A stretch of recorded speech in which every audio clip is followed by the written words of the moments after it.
top 5 things to know when buying a home.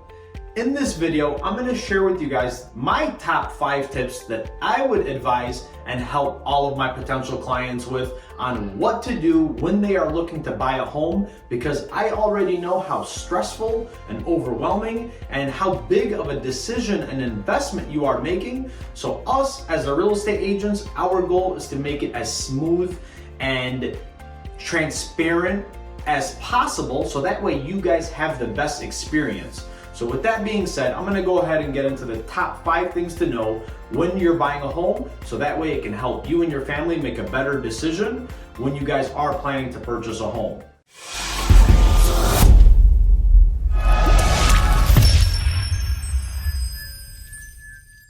So tip number 1 is, first thing you want to figure out, which I have my notes written down right here, is how are you guys going to buy the home?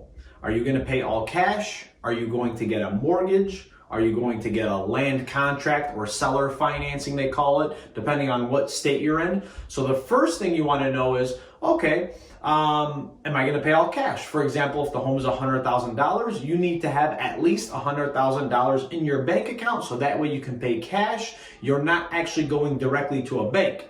If for whatever reason you don't have $100,000 cash and you only want to put 5, 10, 20% down, which mind you, you can put as much as you want, as low as typically it's 5%, depending on if there's any programs or promotions or your circumstance or the bank or lender. There's a lot of things you need to know, but that's why you want to go to a trusted advisor to help direct and guide you throughout the process.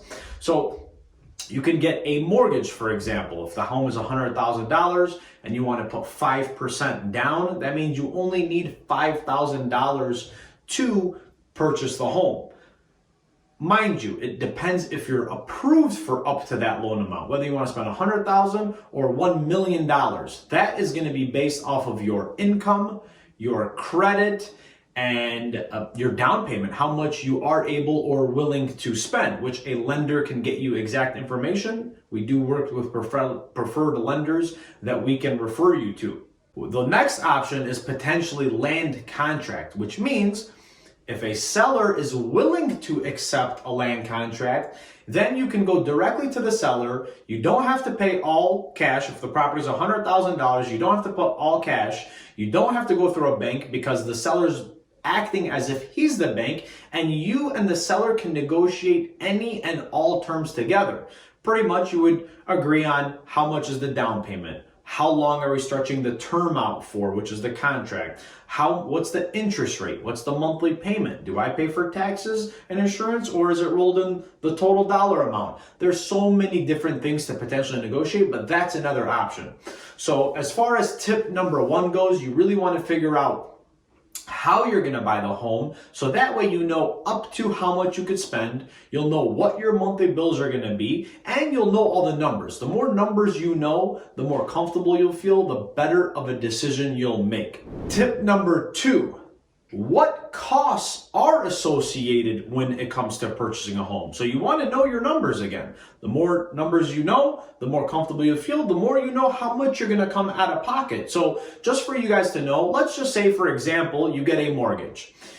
It does not cost you anything to get pre-approved for a mortgage. You do just have to run your credit. So keep that in mind. So that would be, that's no cost there. Then once you start looking for a home with your agent, you start showing properties. Once you submit an offer through a formal offer, which is off of what's called a purchase agreement, and the sellers accept your offer, the first cost that's going to come with that is your deposit. So typically when you make an offer, you want to put it's called an earnest money deposit, just showing the seller in good faith, like, hey, I'm serious about buying your home. I'm going to put up this much money just to show you that I'm serious.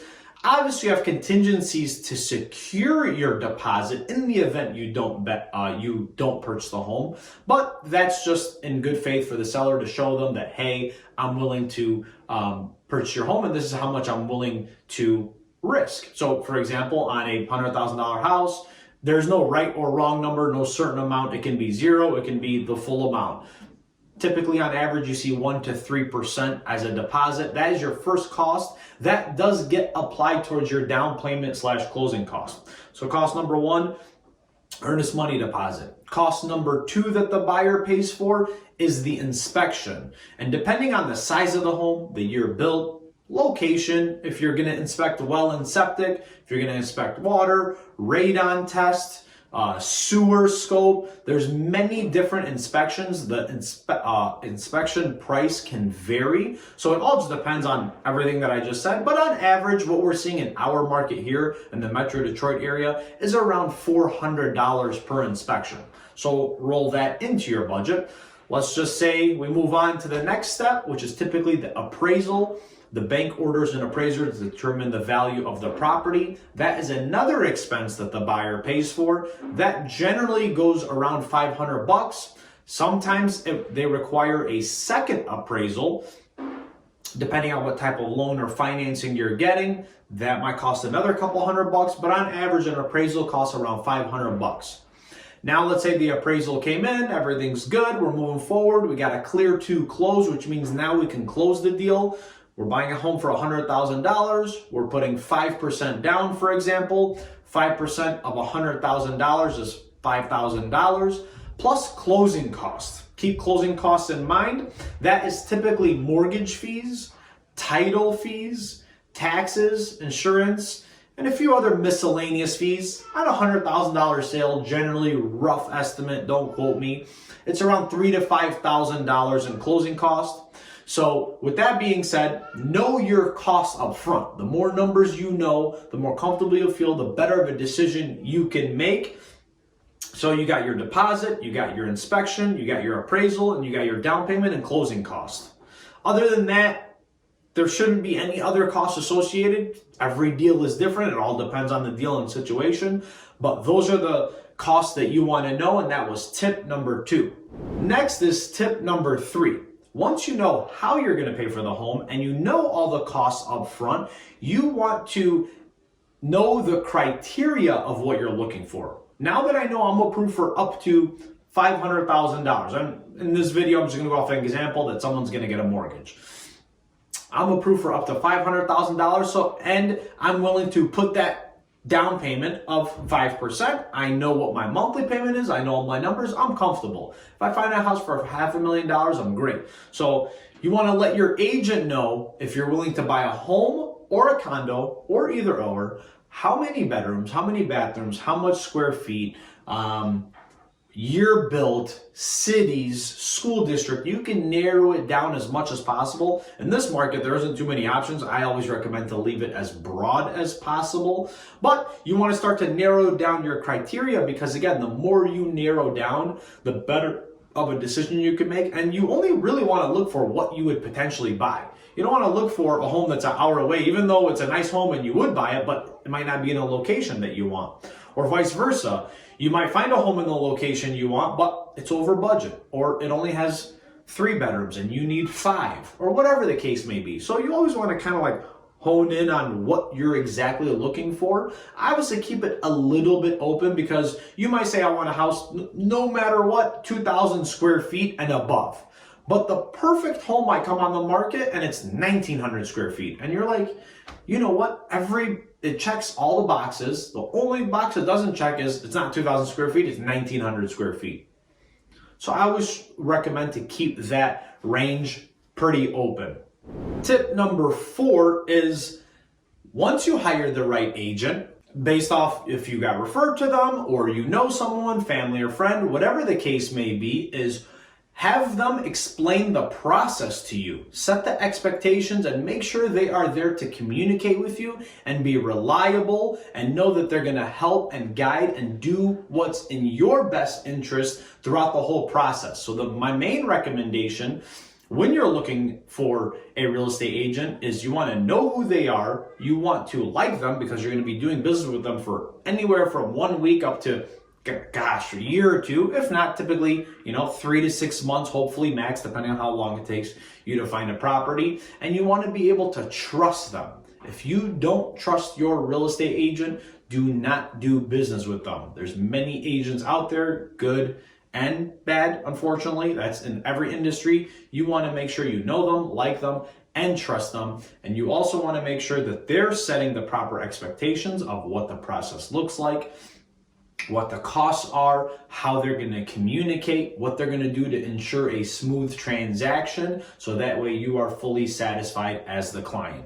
Tip number 5. Now that you got most of your ducks in a row, the main thing is once you start to actually look for properties, I get it, most clients look for the cosmetic items. So the first thing I say to a client when I meet with them is, hey, we're not here to, when I meet with them to view the property, we're not here to just look at the cosmetic items. We're here to look at the big ticket items, because cosmetic items could add up, but big ticket items could add up even bigger. So for example, what is cosmetic? Flooring, paint, countertops, door handles, light fixtures, appliances, stuff like that, which obviously we want the house. Most clients do want the home move-in ready so they don't have to do no work, but sometimes they're willing to take on that work. Besides all that stuff, what I look for as an real estate agent and for my clients is big ticket items. What are big ticket items? If we're on the outside of the house, I'm looking at the driveway. Concrete is very expensive. The sidewalk, the porch. We're looking at windows. Are they vinyl? Are they wood? Are they rotted? Are they deteriorating? We're looking for the gutters, the roof, the garage door, doors. All these are big ticket items. Once we get in the home, I'm looking for anything broken, any leaks on the ceiling, any stains, any unleveled floors. We're looking for mechanical issues, plumbing issues. Once we get to the basement, what I'm looking for is structural. Structural is what's literally holding the house up. So we want to make sure the structure is good. And once we're in the basement too, we want to check again for mechanical, for plumbing, for furnace, for hot water tank. Outside, we got the air conditioning unit. All these are big ticket items that you want to keep a lookout for and roll in your budget in the event that they need to be changed. So with that being said, I hope these top 5 tips helped you guys. If there's anything that I can do to help you, please feel free to reach out directly. My contact information is below. Please make sure to like and subscribe to my channel for any future videos that I'm going to post. Again, my name is Daniel Salmo. Thank you for watching this video, and I'll see you in the next one.